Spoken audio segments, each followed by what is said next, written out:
উত্তমের কথায় তুমি রাগ করো না বৌমা। আমি আমি তোমাকে কথা দিচ্ছি।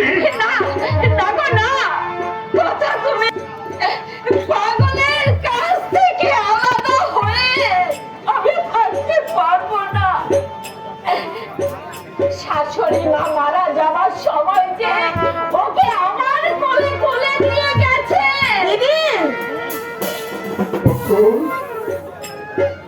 ওকে ওকে যে আমি অনেক কষ্ট করে বড় করে তুলেছি, নিজে না খেয়ে ওকে খাইয়েছি, অসুখে বিসুখে সারা রাত জেগে আমি ভগবানের কাছে প্রার্থনা করেছি ওকে কোলে নিয়ে আমি যে ঘুম পাড়ানির গান গেয়েছি। আর আমি বলছি কিছু করিনি।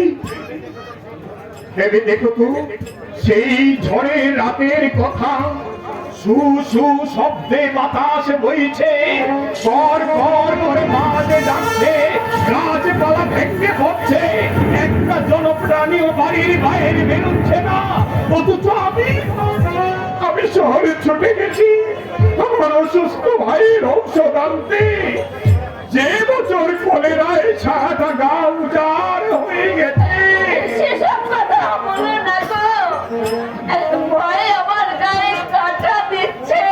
ফুল সবাই তুলে বড়বো, কিন্তু গাছের গোড়ায় জল কজন দে সে খবর কেউ রাখে না, কেউ রাখে না। না রাখো, তবু আমাদের বড় করে গাছের ছায়া থেকে আমরা কোথাও যাব না।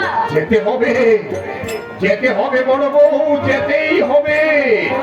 কারণ গাছ যখন ছোট ছিল আমাদের অধিকার ছিল, এখন সে অনেক বড় হয়েছে, আমাদের অধিকার ফুরিয়ে গেছে। না না গো না, আজও সে আমার সেই ছোট্ট পাগলই রয়ে গেছে। আজও আমি ভাত বেড়ে না দিলে সে খায় না, আমি জল তুলে না দিলে সে স্নান করে না, আমি আয়না নিয়ে সামনে না দাঁড়ালে সে মাথায় চিরুনি দেয় না। আলাদা হয়ে গেলে তার এই কাজ কে করে দেবে বলো? কেন দিদি, আমি তো রয়েছি। এখন থেকে ছোট বউ সব করে দেবে। ছোট বউ করবে তার বউয়ের কাজ, আর এই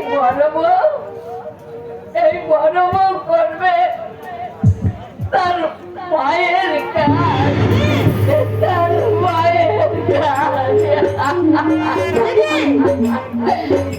ছেলের কাছ থেকে মা দূরে সরে গিয়ে থাকতে পারে ছোট বউ? পারে না, পারে না। ওরে কখনো মা দূরে সরে যেতে পারে না, থাকতে পারে না। দিদির কথাগুলো শুনলেন তো? পাগল ছাড়া তার মুখে কোনো কথাই নেই। আর আপনার ভাইয়েরও বৌদিদির ত্রিভুবন অন্ধকার। আচ্ছা আপনি বলুন তো দাদা, চোখের সামনে কি এসব সহ্য করা যায়? ব্যথাটা বকুলের একটু বেশি লাগার কথা বৌমা। কারণ মা মারা যাওয়ার পর বাবাও দুরারোগ্য ব্যাধিতে আক্রান্ত হয়ে পড়ে, সেই থেকে বকুল এই সংসারটাকে ফুলে ফলে সাজিয়ে তুলেছে। ওসব কথা বাদ দিন, দিদিকে কোনো রকমের রাজি করিয়ে সেপারেট হতে পারেন কিনা তাই বলুন আমাকে। আমি আপ্রাণ চেষ্টা করবো। চেষ্টা নয়, আপনি আমাকে কথা দিন, নইলে আজ আমি মিথ্যায় আর মরবার আগে এমন স্টেটমেন্ট লিখে দিয়ে যাব পুলিশের কাছে।